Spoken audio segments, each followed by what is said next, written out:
Ora, muito boa noite a todos, boa noite, Débora, bem-vinda aqui a nosso pequeno espaço e a esta nossa entrevista. Muito obrigada, Miguel. Seja bem-vindo aqui em São Paulo, nesta, vamos dizer assim, final de tarde, começo de noite chuvoso. Eu sei que vocês estão com friozinho aí, né, em Portugal. Noite e frio. Hoje acho que estamos para aí com uns 3 graus, 3 ou 4 graus. Ah, então já melhorou, porque eu soube que essa semana já fez -1, né? Já, isto tem estado assim um bocadinho complicado, não é? Mas é inverno, faz parte, faz parte. Faz parte. Nós estamos exatamente no contrário, no verãozão. Exatamente. Boa noite a todos os que nos estão agora aqui a assistir. Nós estamos com a Débora Jazini. A Débora, que é astróloga, taróloga e também é autora de 2 livros que, se não conhecem ainda, eu aconselho-vos a conhecer: Na Rota do Tarô e O Pulo do Gato. Exato. E agora, se calhar, passava já a palavra à Débora, para nos falar um pouquinho sobre quem é a Débora, para quem ainda não a conhece, para nos falar um pouquinho sobre o seu percurso, sobre a sua atividade profissional e queremos saber sobre os livros também. Com certeza, Miguel. Bom, a Débora é paulistana, brasileira, e eu iniciei os estudos na parte do tarô e da astrologia muito cedo. E toda a trajetória, ela tem, vamos dizer assim, coisas interessantes, né? Desde pequena. E eu comecei a olhar para as cartas desde pequena e olhar e falar assim, que coisa interessante, gosto delas, né? Ou seja, elas me chamam a atenção. Eu comecei com um baralho, na verdade, que veio numa revista. Era, assim, a revista criativa, grátis um tarô. Mas não era um tarô, Miguel. Não. Era, na verdade, uma sibila italiana. Que eu vinha descobrir que era uma sibila italiana, assim, muitos e muitos anos depois, né? Aliás, eu descobri que era esse baralho, assim, já neste século, vamos dizer. Não, porque a gente já tem, assim, uma certa idade, né? Já é do século passado. Então... Mas a trajetória começaram com as cartas e também com a questão de ser uma pessoa que teve uma mãe que é espiritualista. Então, eu fui educada num colégio católico, então eu fiz grande parte, assim, estudei em colégio católico de freiras e de padres, né? Se você quisesse me encontrar na sala de aula, era missão impossível, porque eu mais estava nas atividades da escola, do grêmio, do teatro, todas as atividades culturais que você possa imaginar, eu estava, menos na sala de aula. Lógico, estou alguns anos, fazer o mesmo ano ou algumas vezes, né, assim. Lógico que não foi o mesmo ano sempre, né? Mas assim, eu fiz alguns repetecos, porque eu gostei, né? Eu gostava da escola, então eu queria ficar, né? Até que chegou. Fazer o quê? Então, mas eu tive a bênção de ter uma mãe espírita.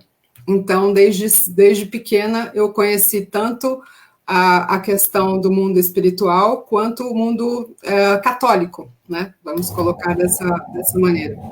Então, o meu desenvolvimento começou muito cedo, porque eu, desde pequena, tinha a questão de ver espíritos e tinha a questão de uma sensibilidade auditiva. Então, e por ser também filha adotiva, ter uma história, assim, de ter uma mãe biológica, depois ter uma segunda família, depois ter a família que me criou, então já começa a ter 3 nomes, hoje eu sou Débora, né? Então, assim, tem todo esse processo. E eu acabei astrologia porque eu não sabia o meu horário de nascimento. Então, eu fui estudar astrologia porque eu queria saber quem eu era, né? Qual que era o meu ascendente, né? Então, todas essas coisas. Hoje, já descobri isso. Agora eu não gosto muito, mas assim, já sei qual que é, né? Então, tem... E as cartas, eu acabava tendo essa ligação muito forte, porque meu primeiro contato com as cartas foi com uma pessoa que eu só vinha descobrir quando eu comecei a dar aula, né? Com mais ou menos 4 anos, muito nova, né? Foi por isso que minha mãe me levou para me desenvolver espiritualmente, tinha todo esse processo. Eu vi um senhor dizendo: o tarô está pronto. E eu falei para minha mãe, lógico que ela pegou, saiu correndo, foi me levar na sessão espírita para me benzer. Em 1970, uma criança no Brasil falar o tarô está pronto, né? Anos mais tarde, isso foi em 1970, quando o homem estava ainda descendo na Lua, né? Anos depois, em 1992, quando eu comecei a dar aula, eu comecei a dar aula de tarô muito cedo, um aluno foi para Nova York e não tinha internet, né? E ele me trouxe um livro de presente. Quem era na capa do livro? Ninguém mais, ninguém menos do que o senhor Aleister Crowley. E o interessante é que o meu primeiro tarô, né? Qual foi? Tote. Que era... Foi o primeiro tarô que eu escolhi. E eu escolhi o tarô de Tote para fazer a leitura, porque, assim, como eu tenho uma mão grande, né? Então, as cartas na mão, né? Então, eu escolhi esse baralho, ele me escolheu, né? Bom, enfim, a partir disso eu comecei a entender uma série de coisas. Então, assim, que eu tinha, sei lá, alguma coisa de especial, né? Alguma coisa lá chamava atenção. E aí, a partir disso, eu cheguei na época de acabar de parar de repetir de ano, me formei, né? Começou a ganhar mais juízo. Aí eu entrei na faculdade como uma pessoa normal. Meu pai queria que eu fizesse direito, mas eu fiz esquerdo. E como eu fiz esquerdo, eu fui fazer comunicação. E aí ele disse assim para mim: bom, então, como você quer fazer comunicação, então você vai pagar a sua faculdade. Eu falei: ok, então vamos embora. Então, o que eu mais fiz na faculdade? Li tarô, porque eu tinha que pagar minha faculdade, né? E foi assim que eu comecei a minha carreira, na verdade.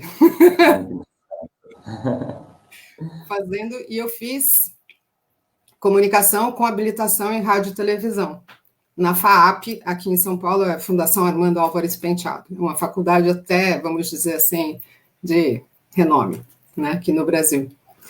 E tinha festa junina na faculdade, eu acabei fazendo parte do centro cultural, da parte do cinema. Bom, lógico, né? Estava sempre no burburinho, estava sempre fazendo todas as coisas juntas e misturadas. E aí começou, quando eu fui para a FAAP, eu conheci a Cláudia Balesteiro, que era minha colega de classe, e a irmã dela é a Carmen Balesteiro, que é dona da Fraternidade Pax Universal, que trabalha com os mestres ascensionados. Aí eu conheci a Fraternidade Branca, aí conheci os mestres, né? E trabalhei na Pax 27 anos, aqui no Brasil. E dentro desse processo, né, aí comecei também o programa de rádio, o programa de TV na Pax, trabalhei em outro centro espírita aqui em São Paulo, no Renascimento, onde eu dei aula de Petit Lenormand. A história do Petit Lenormand, que é interessante, porque eu sou uma pessoa curiosa, sou carneira, né? Eu sou do signo de Áries.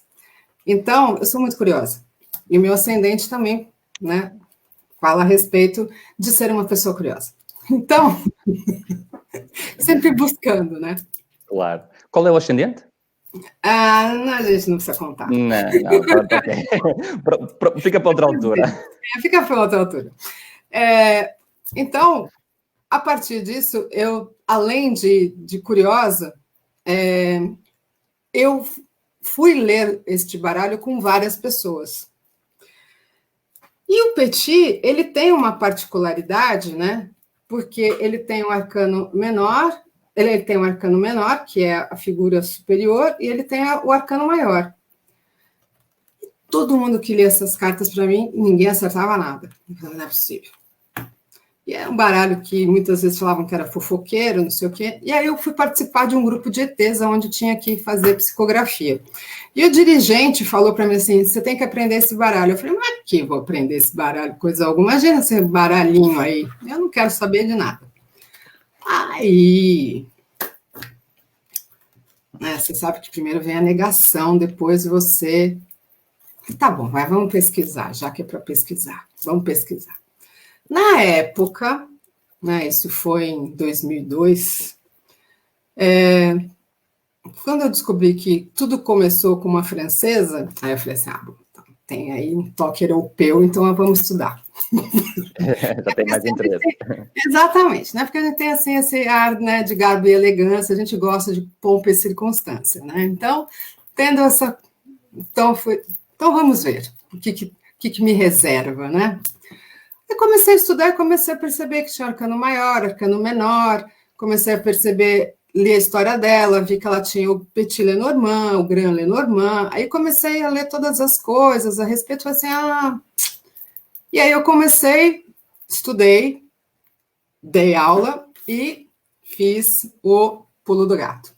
E o Pulo do Gato nada mais é do que mensagens, né? Aonde tem... esse é o primeiro, tá? Do Petit. Teremos novidades ainda neste ano. Só que neste ano a gente vai fazer um lançamento digital, né? Estamos para o segundo semestre. Novidades é bom, nós gostamos de novidades. Exatamente. Vai ser na parte digital, porque com a questão pandemia não dá para... Né, o que eu gostaria, assim, de levar a parte, né, de um novo livro gostoso, né, ir para a Espiral, lançar um novo livro, ir para uma coisa assim, né? Mas, enfim, vamos fazer o que dá. Então, o Petit entrou na minha vida muito mais como um baralho de... Não foi uma... Não foi de... É interessante, os dois foram de... Foi o plano espiritual, na verdade, que acabou falando assim, olha, o baralho está pronto, né? Então, receba-o. Depois, vai estudar esse. Ou seja, todas as mensagens vieram para que eu fosse atrás. Claro, acabou por estar encaminhada quer para um, quer para outro sistema, não é? Neste caso. Exato. E a astrologia, na verdade, eu acabei indo pela questão da curiosidade de saber pelo meu processo de autoconhecimento. E trazendo todo esse material para o autoconhecimento, né? E é isso que é importante. Porque aí, o que foi acontecendo? Aí eu fui fazer uma formação em Aura Soma, então eu sou terapeuta em Aura Soma. Aí eu fui estudar runas, aí não gostei de runas. Aí eu estudei numerologia também não é minha praia. Então, aí também fui estudar. Nesse ano, eu senti a falta de algumas coisas, né? Estou agora para terminar. Então, estou fazendo coaching e PNL, que eram duas coisas que eu sentia que estava faltando dentro do meu processo, né? E são coisas que... então, eu sou gulosa, né? Além de amar chocolate, mas assim, buscar informação. E eu sempre acho que está faltando, né? Então, eu gosto muito de estudar, né? Nem dá para perceber. Então, nem dá. E sempre... então, tanto o tarô quanto a astrologia, o Petit Lenormand, a Sibila italiana, o baralho espanhol, todos os baralhos, né? Até mesmo os oráculos, né? Eu gosto, e eu vou atrás, todos eles têm uma mensagem, né, para nos dar, e não deixa de ser a nossa meditação ativa, Exatamente. Porque as cartas, elas nos convidam, né? A imagem, você vai ter que decodificar. E se você não tiver dentro de um processo, você não vai entender o que quer dizer. Você não vai entender o simbolismo, você não vai entender as coisas que ela acabam quer. Acabam por ser imagens isoladas, mas que no seu conjunto não traduz nada, não é? Se não se souber o que é que está por trás. Exato, porque não adianta eu dar a aula a respeito de uma carta, né? Sendo que depois, numa consulta, o que adianta? Você. Não, peraí, a palavra-chave é essa, você tem essa e essa resposta, e é uma coisa chapada. Não dá, isso não funciona.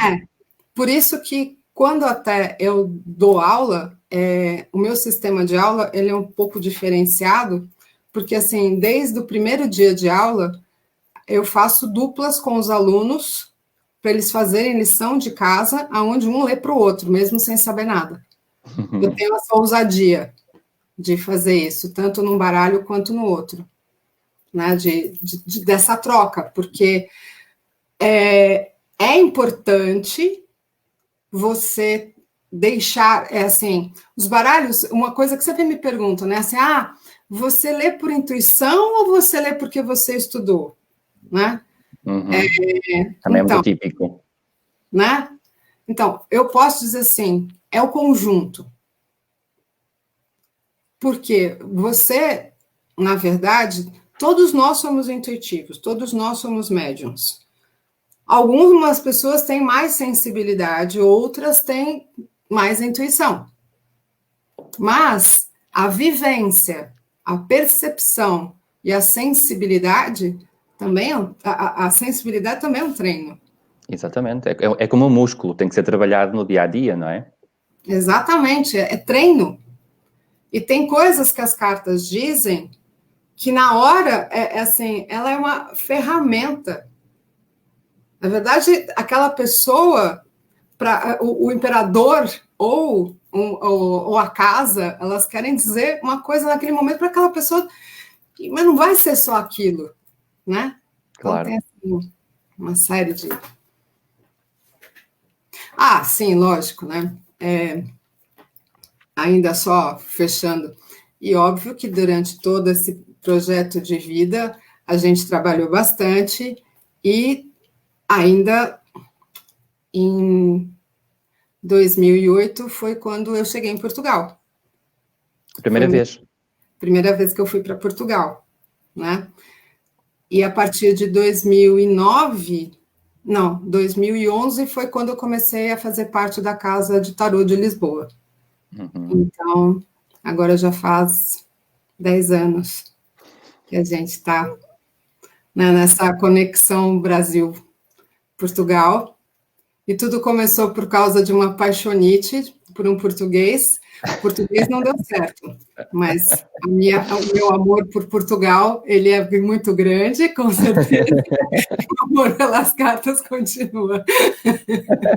Mas pelo menos serviu para ajudar a fazer esta ligação mais profunda com o país, não é? Já não foi mal de todo. Sim, com certeza. E uma coisa que é interessante, né? Porque hoje eu posso dizer assim, que eu tenho uma verdadeira família portuguesa, né? Não de laços de sangue, mas de laços pelo tarô e pela astrologia.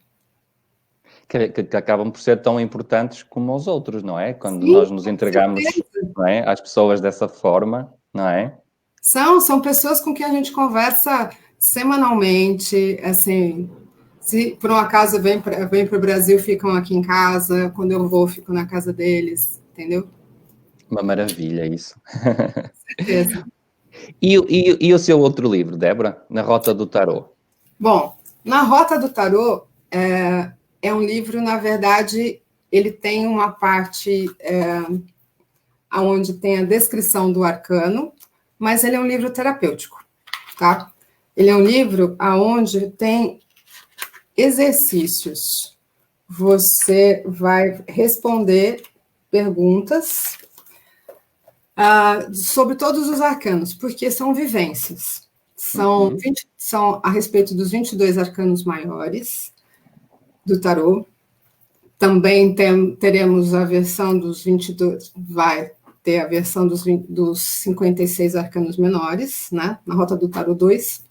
Também está, né, em processo, porque nós temos uma questão pandemia que alguns projetos eles ficaram, né, não saíram do jeito que nós queríamos, mas tudo bem, a gente faz o sorriso Mona Lisa e deve dar.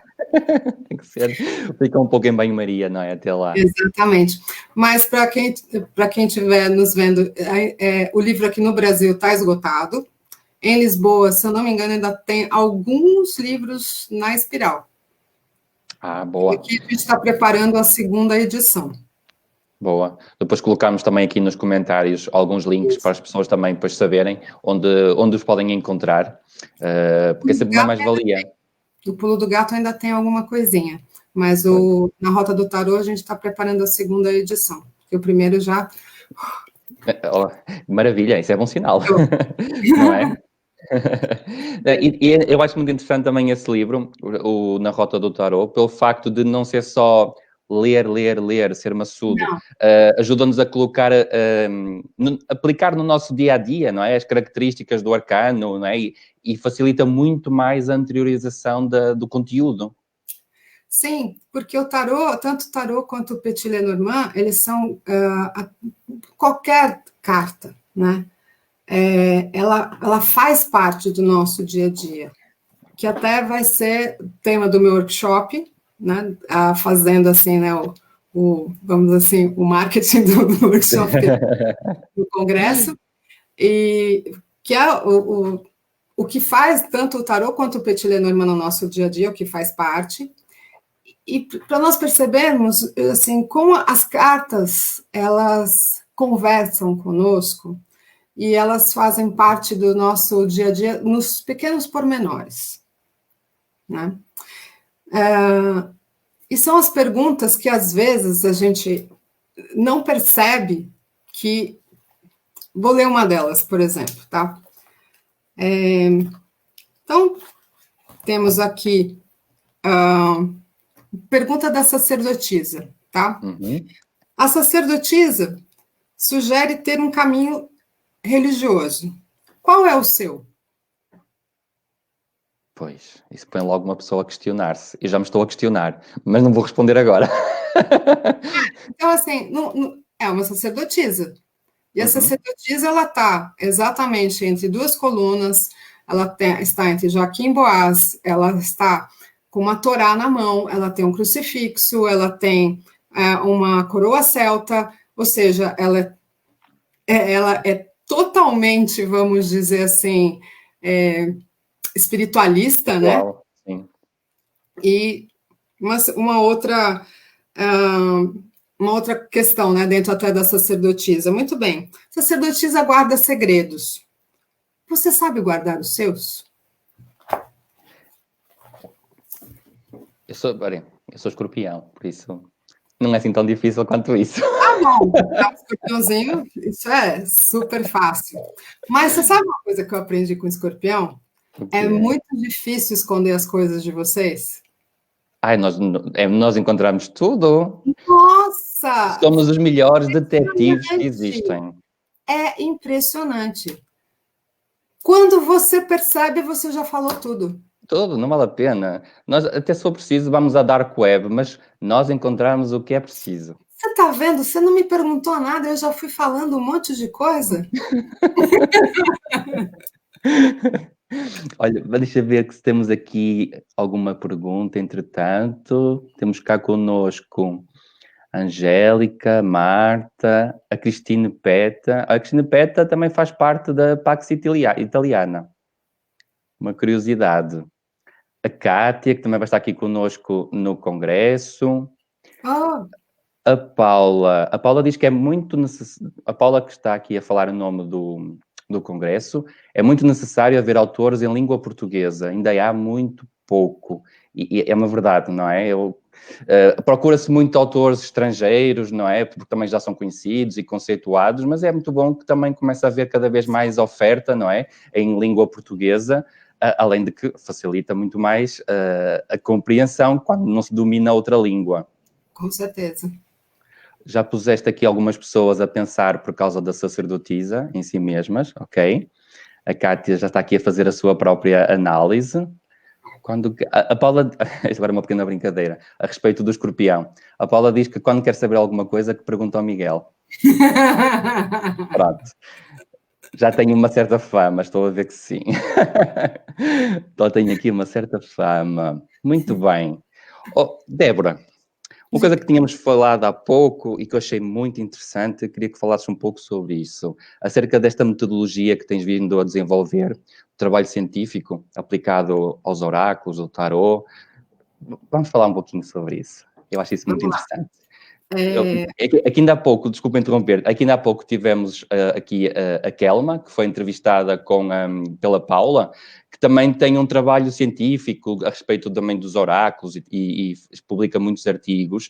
E logo a seguir tem a Débora, que também faz um trabalho semelhante dentro da mesma área. E as duas ficaram no mesmo dia, por isso não é por acaso. Não, não é por acaso, não. E assim, eu gosto muito do trabalho da Kelma. Ela é uma profissional fantástica, assim, é uma querida, além de tudo, e o trabalho dela vale muito a pena conferir mesmo, tá? Bom, a respeito, uma das coisas que quando eu comecei a fazer, a estudar o tarô aqui no Brasil, né, uma das coisas que nós tínhamos eram 2 autores, na verdade 3, tá? Nos anos 80. Uhum. Nós tínhamos Rachel Pollack, que era da editora Pensamento, 78 lâminas, né, Sim. do tarô. M.G. Omebs, que é o autor russo. E Hayao Banzhaf, não tínhamos ainda nada, né? Ok. Mary Gear, também não tínhamos nada, mas nós tínhamos a respeito de um tarô mitológico. Então, eram os três tipos que tinham, né? E não tinha nada de Crowley, não tinha nada. Então, a internet começou aqui em 95, aqui no Brasil, né? Nessa época, dentro de todas as minhas atividades, eu trabalhei em agência de turismo, com história da arte e em produtora de vídeo. Então, nessa época, eu comecei a desenvolver um diagnóstico. Esse trabalho começou em 95. E esse diagnóstico, ele começou de que maneira? Porque em 84, quando eu comecei efetivamente a fazer as leituras, eu estava na escola, né, no colegial. Aqui, para vocês, o que seria antes de entrar na universidade, né? É o secundário, nosso é o secundário. Isso.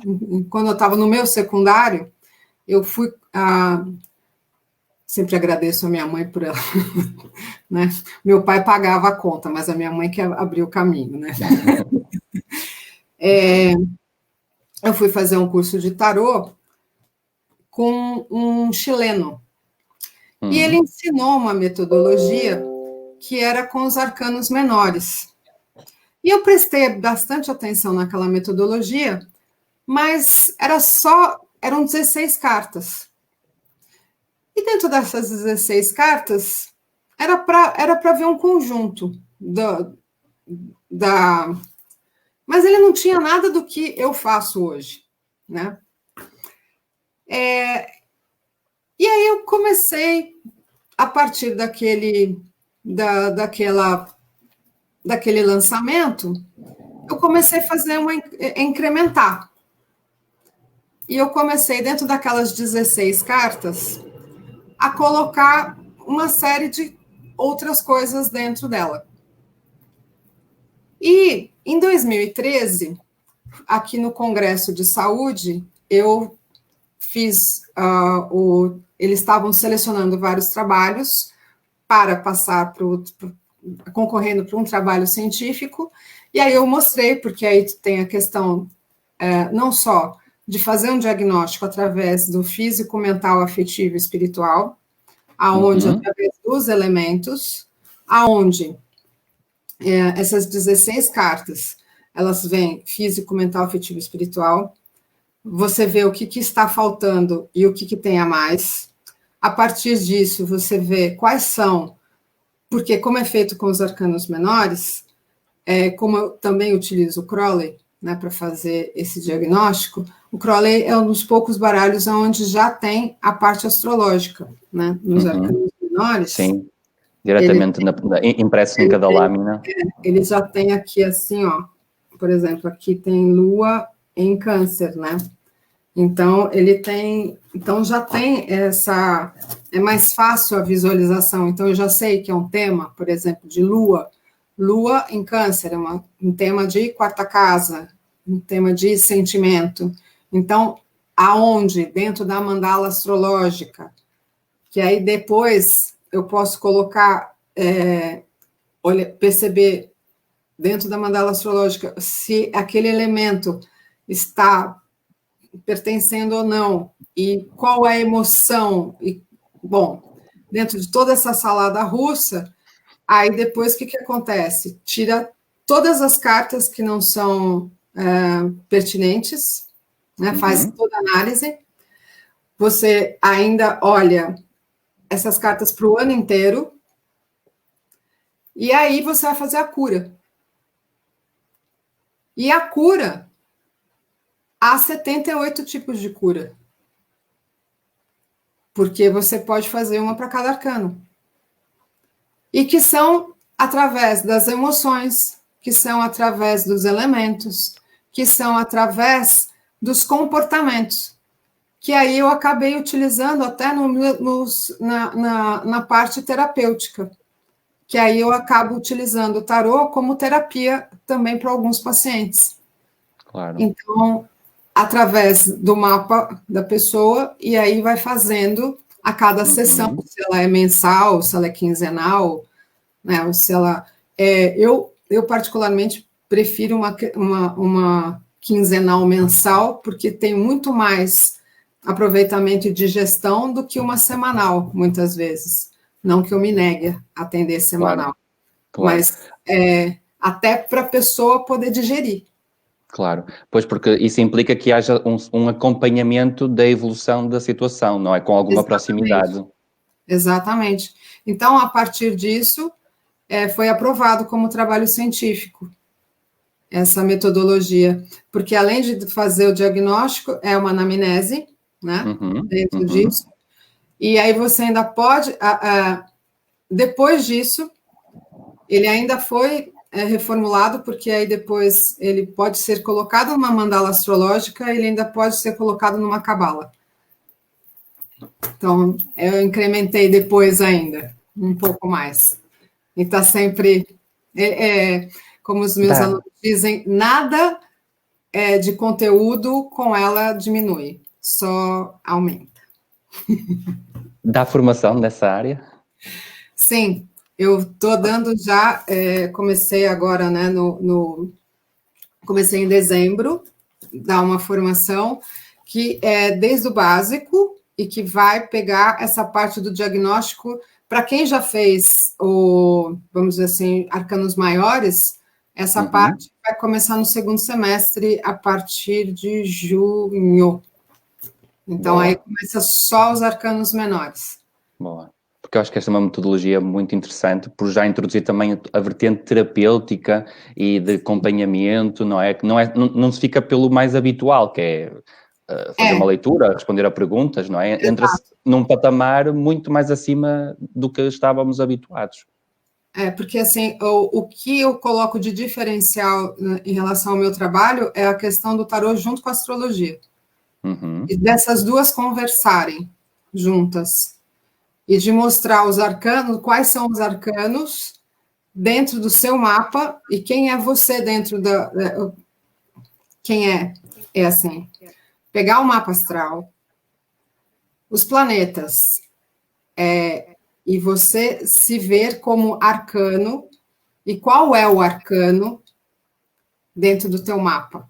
Então, a princípio parece uma grande elucubração, mas é uma coisa tão linda. Boa. Eu quanto a isso, eu tenho uma pergunta para fazer já daqui a pouco, mas antes quero só ver aqui uma pergunta que, antes que saia depois do contexto, tenho aqui uma pergunta do Gabriel José, que diz que pergunta se a Débora se gosta do trabalho do Marcus Katz, porque este seu livro, eu penso que deve estar a referir à Rota do Tarot, o fez lembrar de um dos livros do Marco Katz, o 78 Tarot in 78 Days, A Personal Journey. Não sei se a Débora conhece ou se está dentro... Então, assim, conheço o Marcus Katz. Eu estive em 2012 em Keswick, fazendo parte de um dos congressos dele. Por um acaso, eu não conheço esse livro dele, tá? Mas conheço o trabalho do Marcus, né? Então, eu sei que ele tem um processo, vamos dizer assim, bem terapêutico, né? E assim, não sei dizer se na Rota do Tarot tem alguma coisa a ver, porque eu não conheço esse livro dele. Mas se tem, então, né, estamos na mesma onda, né? A gente pode dizer assim, tá? A informação está toda na nuvem e de vez em quando há alturas em que as pessoas puxam de lados diferentes do globo, mas acabam por puxar a mesma informação. Exatamente. As clouds que nós usamos hoje em dia na internet já existem antes de existir o ser humano, não é? Por isso... Exato. Exatamente. Boa. Deixa-me ver aqui. Em Kensington, em 2012, se calhar ainda se cruzou com a Paula, porque a Paula Neto penso que também esteve lá por volta dessa altura. Ela teve? Eu falei sobre o Lenormand. Foi uma das palestras que eu fiz em inglês, que eu fiz inglês rir. E eu ria mais ainda por ter feito a piada em inglês e fez em inglês rir. Isso foi mais assim... Fazer um inglês rir não é fácil. Deixa eu ver se ela, entretanto, se... E olha que eu vou falar sobre o Petit Lenormand, acredita? Foi. Que giro. Que giro. Mas eu tenho quase a certeza que foi... Ai, não foi nada. Pronto, já disse a asneira. A Paula esteve, foi em 2015. Foi um pouquinho mais à frente. Pronto. Ela já se acusou. Eu tive no mesmo ano que foi a Barbara Moore, que eu conheci Barbara, que é uma figura muito, assim... Você tem um baralho... Vira e mexe, você tem um baralho, tem o quê? Barbara Moore, né? Aí você fala assim... Ai, tem uma curiosidade de conhecer essa mulher, né? Ela deve ser, assim, um mulherão, né? 1,5 metro, né? Jura? Ela 1,5 metro, super fashion. Ela me lembrou muito aquela atriz do The Sex and the City, que é a Parker. Ela jornalista. É isso, a jornalista. Ela é super... Nossa, vaidosíssima. E, assim, muito gente boa. Muito gente boa. Conversamos muito, muito, muito. E Mary Geer, que ela... Mary Geer, contar uma particularidade dela muito, muito interessante. Ela tem um baralhinho do Petit Lenormand, ela põe assim na bolsa, né? E assim, ela abre no restaurante, está falando com você, não ver tal coisa? Ela abre assim... E assim, eu sempre fui muito ritualística, né? Então tem assim, tem o saquinho das cartas, né? Tem outra coisa, tem a malinha, né? Tem toda coisa, tudo cheia de toalhinha. Não, imagina, a partir disso eu comecei a desmistificar um pouco, sabe? Claro. Ficar um pouco mais solta. Hoje eu já me permito fazer algumas coisas assim. Porque qualquer mesa, na verdade, desde que a gente consiga espalhar as cartas, serve perfeitamente, não é? Eu, por acaso, eu tenho um baralho Lenormand que eu neste momento não sei onde é que eu tenho, dele é tão pequeno que eu estou sempre a perdê-lo. Ele deve ter, para isto corresponde a cerca de 2 centímetros de altura. Eu tenho um desse também. Eu costumo dizer, isto para baralhar, o mais fácil é atirá-lo ao ar para cima da mesa e a gente vê o que cai, porque é tão pequenino. É um lançamento né? É mesmo ao acaso, que torna-se quase impossível de baralhar de tão pequenino que aquilo é. Exatamente. Débora, há pouco estavas a falar a respeito do mapa astral e da colocação das cartas conforme os posicionamentos dos signos e dos planetas, mas também o fazes com o Lenormand. Sim, faço. Que até o teu tema no Congresso vai ser sobre a conjunção destes dois sistemas, não é? Da astrologia e do Lenormand. Sim, eu vou falar também sobre a sinastria através do Lenormand. Ok. Para quem não sabe nada da astrologia, a sinastria é o quê? Então, a sinastria, ela é uma metodologia que eu aprendi pelo tarô, né? Okay. Fazer. Então, porque primeiro, como eu já falei, eu sou curiosa, né? E a sinastria pela astrologia, você precisa ter o horário de nascimento do par, né? Ok. Do par que vai fazer está em estudo, não é? Né? Vai fazer o estudo. A grande maioria das pessoas não tem o horário exato, né? E isso é uma seca. Porque é um problema. Porque você vai falar assim, putz, e agora? Como é que faz? E aí nunca vai ficar legal e vai ficar faltando uma informação e vai fazer, né? Aí eu fiquei pensando, né? Assim, caramba, como é que a gente vai fazer isso? Como é que eu vou descobrir se a pessoa tem a ver com a outra, se não tem e tal? A partir de então, peguei os 22 arcanos maiores pelo tarô e comecei a desenvolver a questão de um lado ser o feminino, do outro lado ser o masculino, e de ter uma coluna do meio para poder unir as duas coisas. E ter aquela questão, né? Assim, o que tem que ter o lado com o outro? Na sinastria, a gente vai ver sol de cada um, né? Ou seja, a lua de cada um, o ascendente de cada um, são as 3 coisas principais, né? E também a questão da onde está o Marte e onde está a Vênus, né? Onde esses dois estão para saber. E aí eu falei assim, bom, Marte e Vênus, a gente pode transformar isso numa carta física, né? E aí eu fui jogando, fazendo todas as coisas, transformando nas cartas, para poder trazer isso de uma forma aonde temos um lado, temos o outro, né? Temos o feminino, temos o masculino, e vemos o que os dois têm em comum e aquilo que precisa ser tratado. Então, dentro disso, ou seja, nós podemos ver todas as áreas através das cartas. Que maravilha! Isso realmente é muito interessante. E quem for assistir à tua palestra, isso vai ser uma aula autêntica.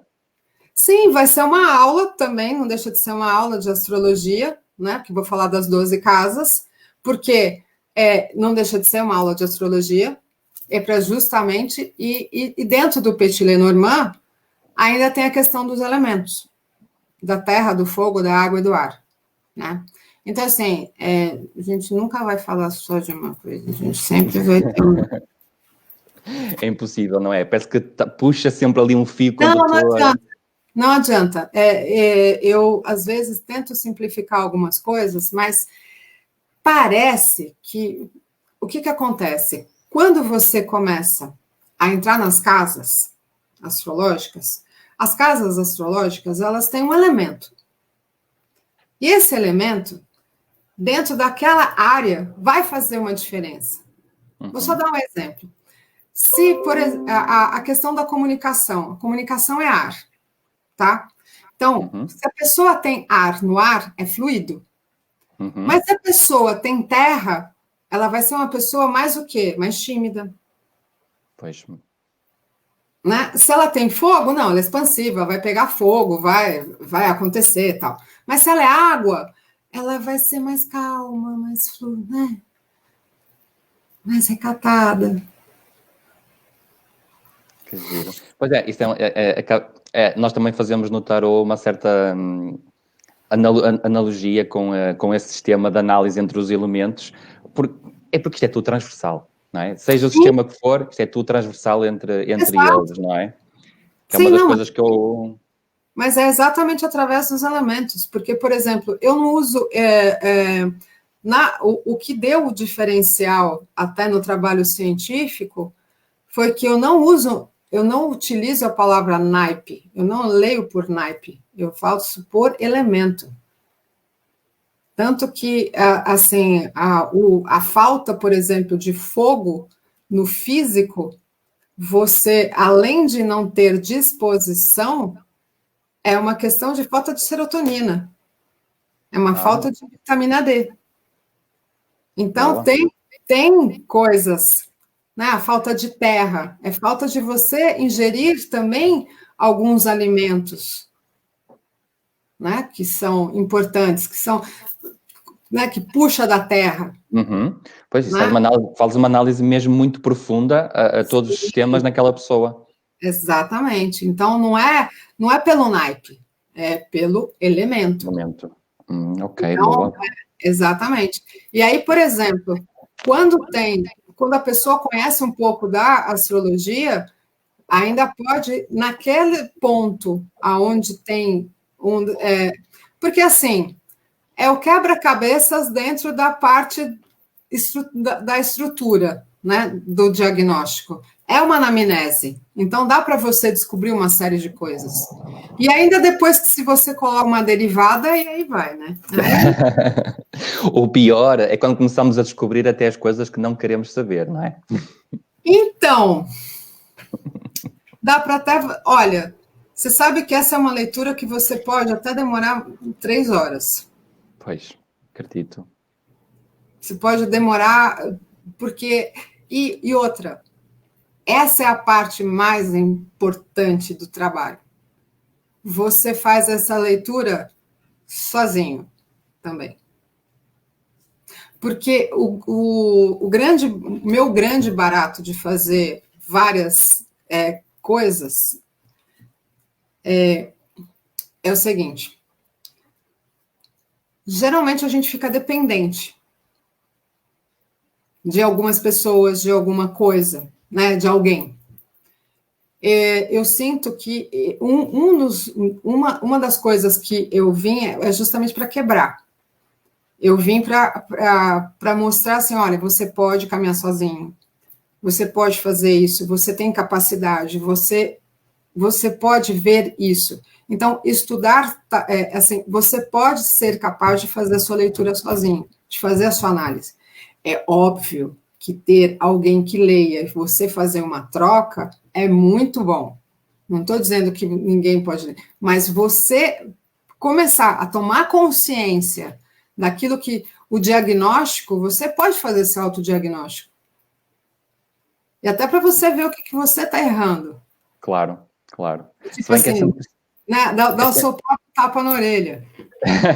Se bem que é sempre preciso conseguir distanciar-se um pouco, não é? Para ter discernimento para fazer essa avaliação, não é? Porque não é assim, às vezes, tão direto. E se não estivermos bem por algum motivo, poderá às vezes influenciar o diagnóstico que está a ser feito, ou não?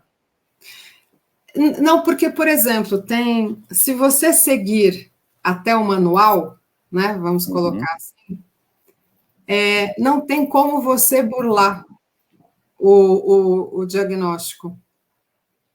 Porque você não vai se sabotar. É muito claro. E aí, quando você vai ler, a primeira coisa que vai acontecer é me xingar. É a primeira coisa que vai acontecer. Logo. A primeira coisa, eu vou falar assim, vagabunda.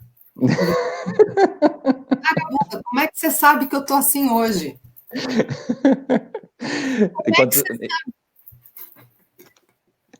Que eu tô falando, eu tô até brincando com a palavra vagabunda, né? Porque eu sei que a palavra vagabunda em Portugal, ela é empregada exatamente nesse sentido, né? Assim, sou terrível, né? Porque aqui do Brasil seria terrível, sou chata, como é que você sabe tal coisa?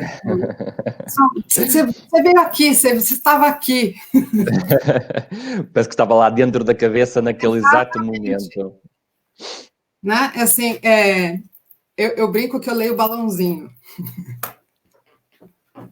E esse trabalho de autoconhecimento e de diagnóstico, que até pode ser feito mesmo com essas técnicas, achas que é algo que faz muita falta e que é muito importante agora nesta fase, com isto tudo que nós estamos a viver, com o Covid? Até que ponto é que achas que toda esta situação tem mudado a tua abordagem com os alunos, com as pessoas que te procuram para aconselhamento? Tens sentido muita alteração com isto tudo? Miguel, é assim, confesso que quando aqui no Brasil começou o confinamento,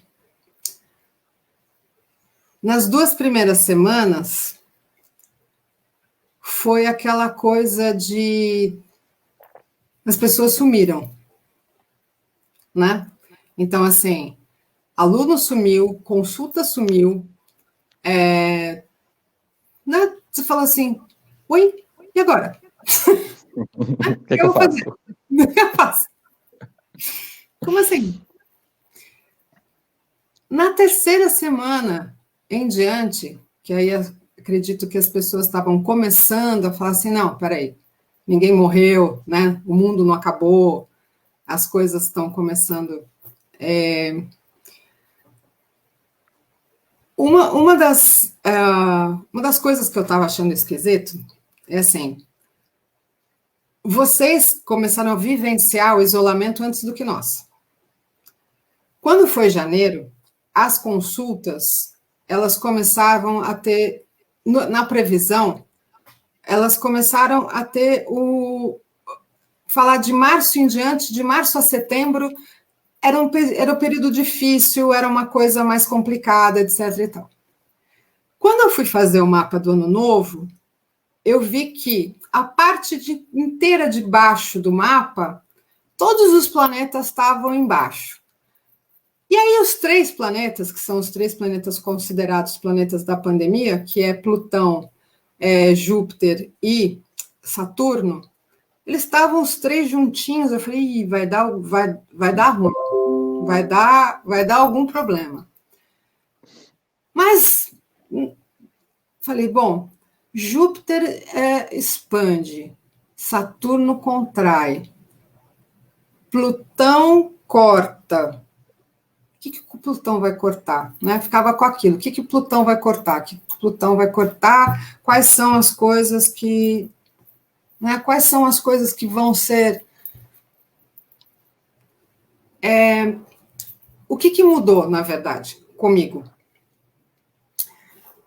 Em termos de alunos, eu renovei os meus cursos, eu tive outras metodologias, eu renovei toda a minha parte de os atendimentos online, eles aumentaram, lógico, claro. Né? Tiveram todo esse processo.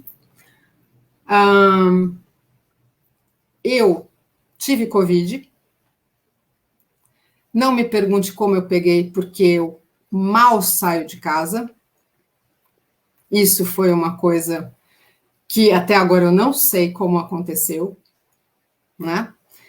Eu tive um cansaço muito grande, eu comecei a ficar estranha, ficar cansada, ter uma dor aqui, assim, de sinusite eu não tenho. A única coisa de diferente é, assim, que eu tive que fazer uma pequena reforma aqui em casa, tinha que ir em loja de material de construção. Mas, fora isso, eu acabei pegando, não transmiti, quer dizer, acabei transmitindo para o meu namorado, né, que também ficou, mas Ou seja, o que deu? Cansaço. Como peguei? Faço a menor ideia. Cuidado, máscara, cuidados, todos. Pois, e mesmo assim... Né? Eu acredito que eu estava num momento muito cansada, porque a demanda, o número de atendimento de pessoas deprimidas, pessoas com depressão que eu atendi foi muito grande. Foi assim, foi pesado. Foi um ano de rezar muito. Eu sou, como eu falei no começo, né, de estudar em colégio de freira e de padre. Então, assim, eu tenho o hábito, né, até pelo meu trabalho, como eu trabalho na minha casa também, então eu moro e trabalho no mesmo local, então eu tenho o hábito de rezar de manhã e de noite, de limpar o meu local de trabalho, né, de fazer todo esse processo. Eu tive, assim, tem pessoas, bom, agora estou tornando público, né, que eu tive, que algumas antes era mais reservado, né, mas, claro. Mas assim,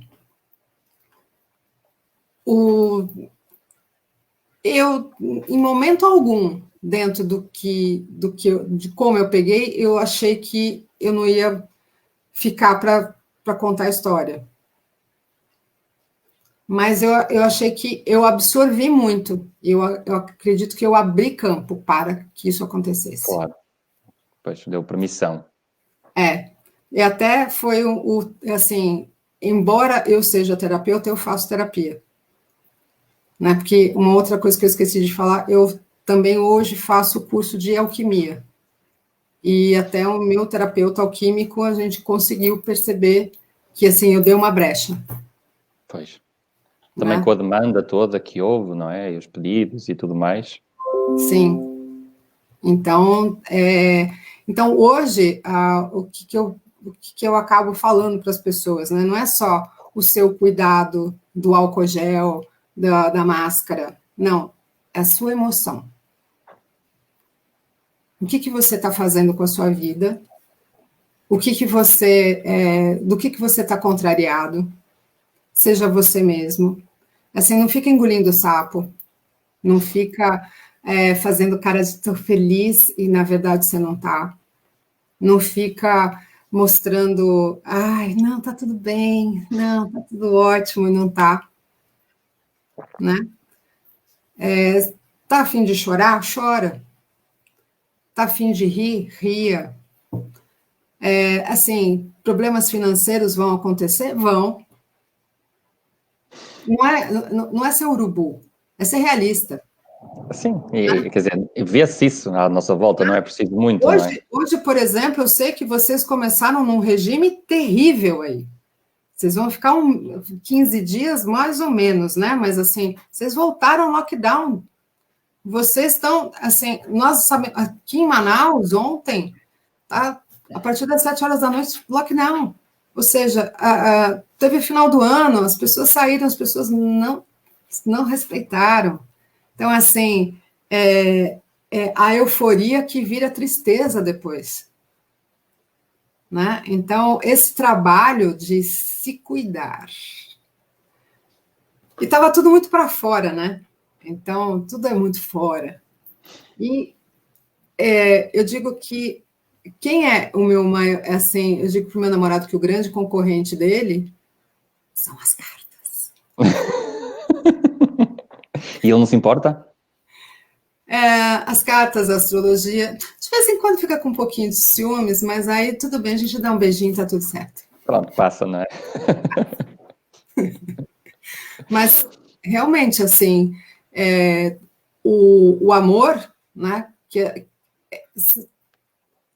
o amor que a gente tem, não só pelo aquilo que a gente faz, o primeiro amor tem que ser por nós mesmos.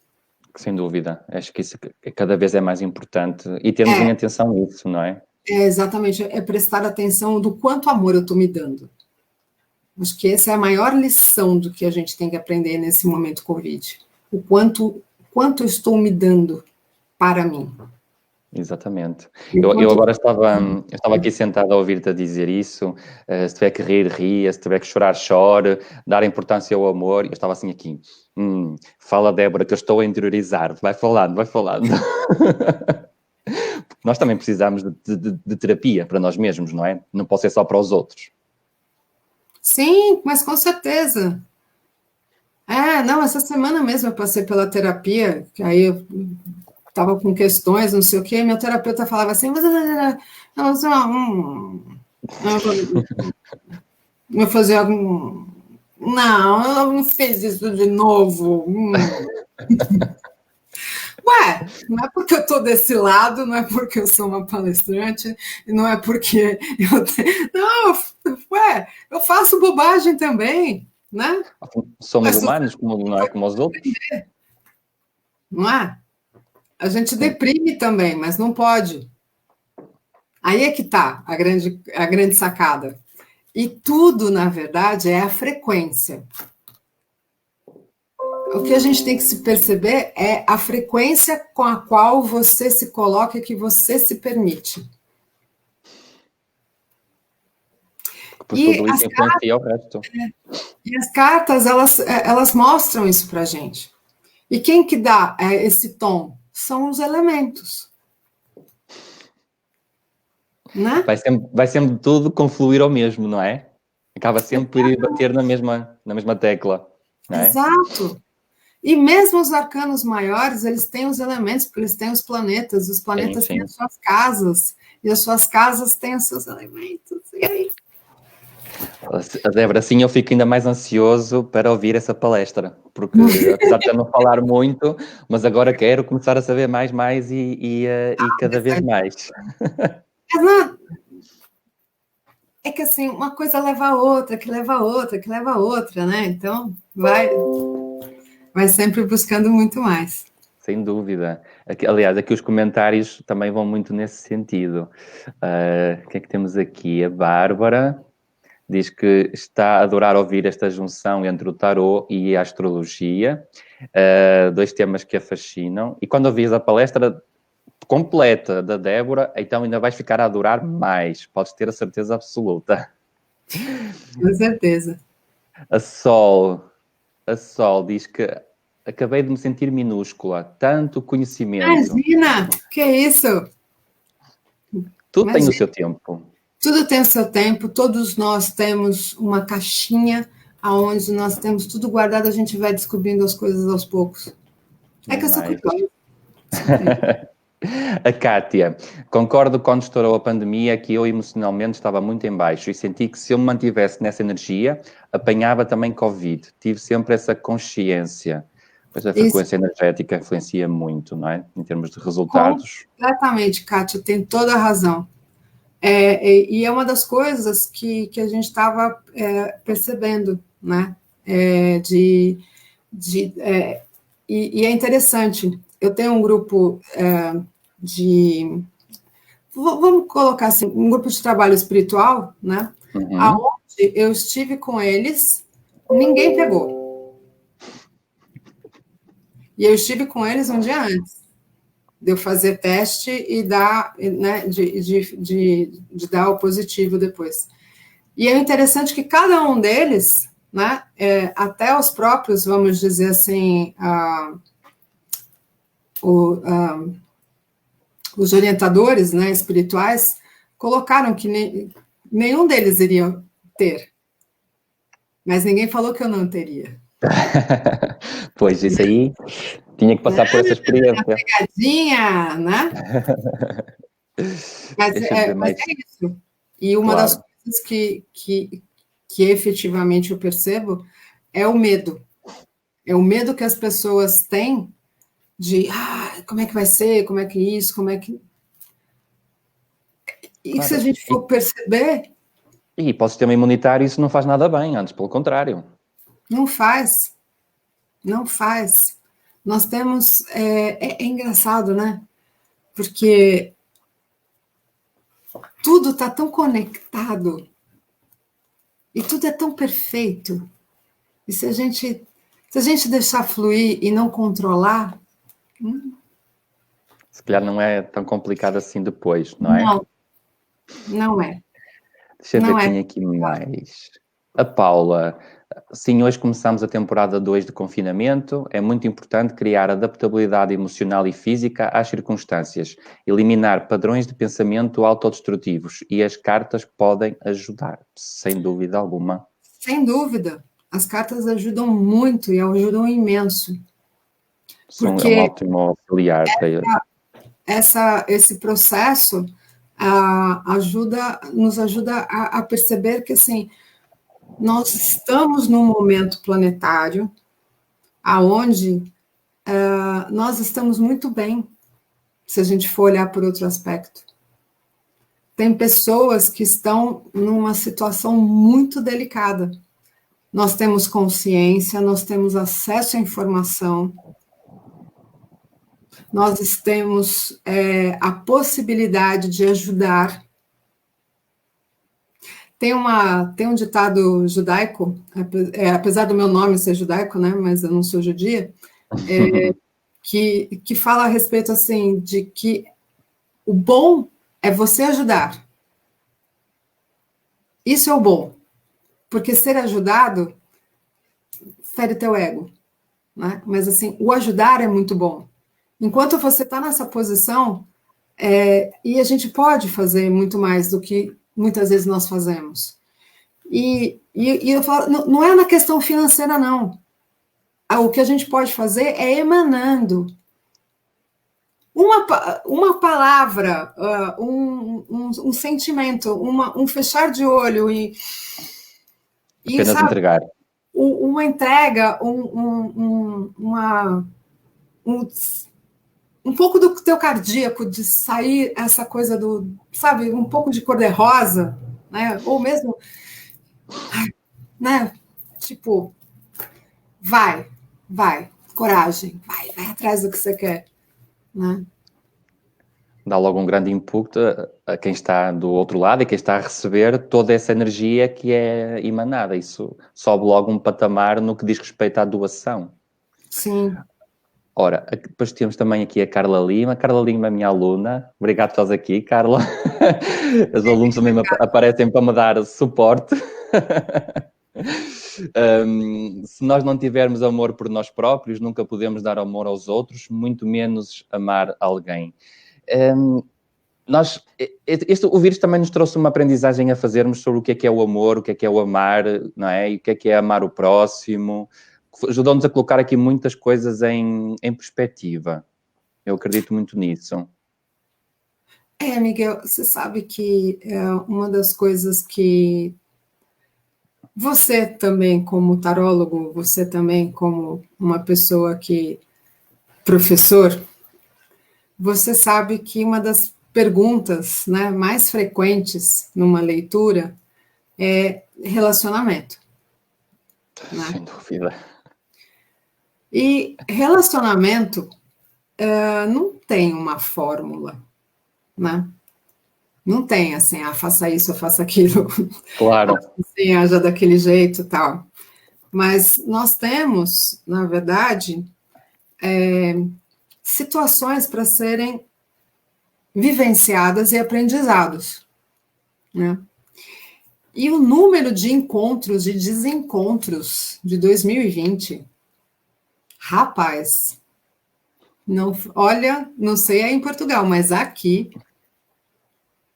e assim, também. Porque uma coisa é o casal, ser casal, né? Cada um vai para o seu trabalho, faz as suas coisas, e depois no final do dia se encontra bonitinho, vai, dorme, tal e qual. Tá tudo certo. Outra coisa é você dividir a mesma mesa, cada um com o seu home office, cada um com o seu fone de ouvido, e cada um tendo que aguentar o seu aborrecente, né? Assim, o seu adolescente, né? Que aqui no Brasil a gente chama de aborrecente. Aborrecente, isso é bom. Né? Aguentando seu filho, sua criança, tendo toda, né? Todo o... E você está ali naquele espaço. Tem aquelas pessoas que foram mais xiitas, né? Que ficaram realmente, tem aquelas que não, que né, já foram para a vida, etc., mas pode ter certeza que aquelas coisas que estavam lá, guardadas na caixinha, vieram à tona. Vem tudo, tudo. Tudo o que é fragilidade, rancor, tudo isso vem tudo à superfície. Tudo que estava guardado veio. Veio forte, e veio com rancor, né? E veio com aquela carga, assim. E por que você me disse tal coisa?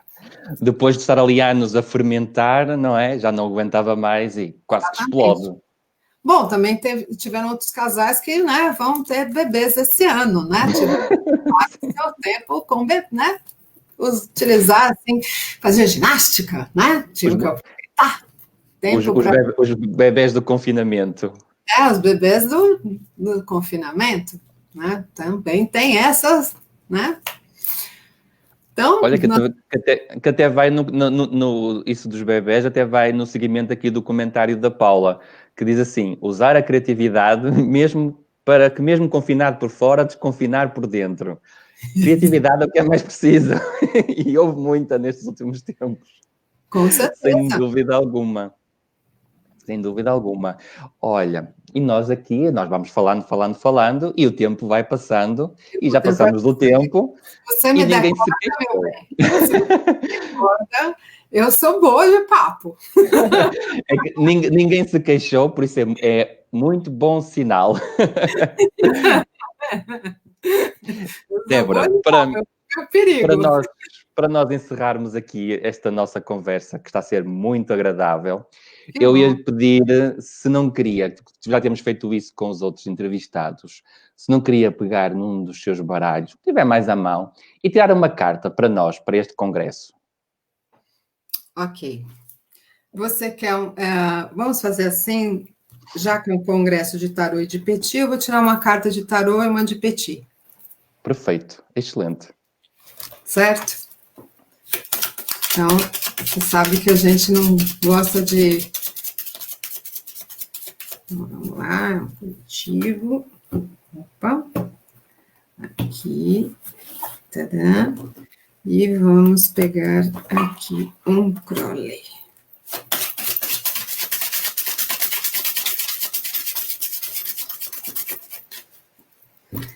Aqui. Então, as duas aqui, eu vou tirar aleatoriamente. Tadã! Opa! Não, é esse aqui, esse aqui. Bom, nós temos o mundo e o coração. Duas cartas, vamos dizer assim... Peraí, deixa eu fazer assim, aí eu apareço assim. Isso, agora ficou bonitinho. A carta do coração, eu acredito que as pessoas que vão estar presentes, até mesmo os palestrantes, né, vão falar a respeito das cartas do Petit Lenormand, segundo não só os seus conceitos, mas aquilo que vivenciam. Então, isso é muito de coração, né? E, por exemplo... ao meu ver, né, pelo menos eu vou falar de relacionamento, então vai ser puro elemento água,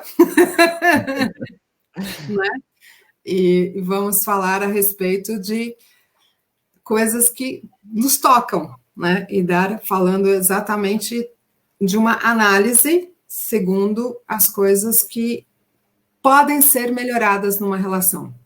Esse é o objetivo, pelo menos da minha palestra, né? Mas para o congresso em si, a carta do coração eu acredito que as pessoas ainda estão sentindo o chamado, estão vindo aos poucos, né? Mas estarão presentes. E muito bom. O mundo, né? Em relação à carta do tarô, eu pelo menos acho essa carta fantástica. Eu adoro. Essa, além de ter os 4 elementos, né, ela também é uma carta que é associada a Saturno, Senhor do Tempo, a Cronos. E esse mundo, ele é aberto, e eu adoro este universo de possibilidades, de assuntos que serão tratados e de mistérios desvendados. E eu acho que, na verdade, assim, essa carta é, para mim, uma conscientização. Ela vai trazer uma consciência para muitas pessoas e desmistificar. Vai tornar, vamos dizer assim, vai tornar os baralhos mais sérios para as pessoas, com mais conteúdo, com mais... Boa, eu adorei as cartas escolhidas. Adorei. E então o coração, e o amor e a entrega, e as experiências de vida, e o mundo, e a metria, vai ser muito interessante. Vai ser mesmo muito interessante, não é? E, claro, e contamos com todos estes profissionais como a Débora, por isso só tem como correr bem. Muito obrigada. Obrigada.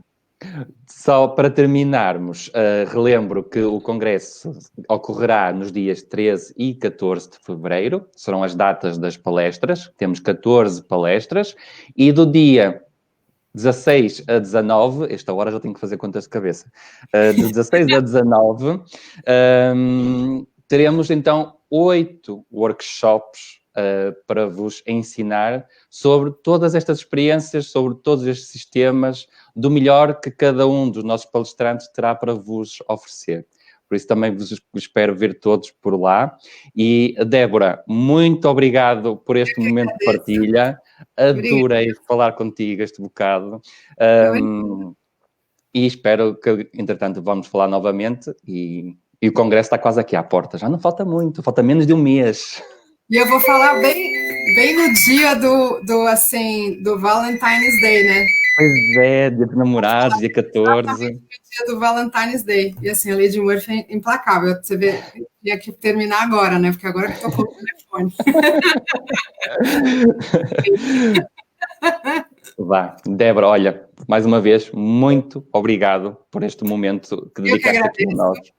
E até dia 14, minha palestra, acho que é às 4 horas da tarde, né? 4h30. Exatamente, sim. Vá. Então, Beijo, adeus e até dia 14. Beijo, Brasil, e até breve. Gratidão. Muito obrigado.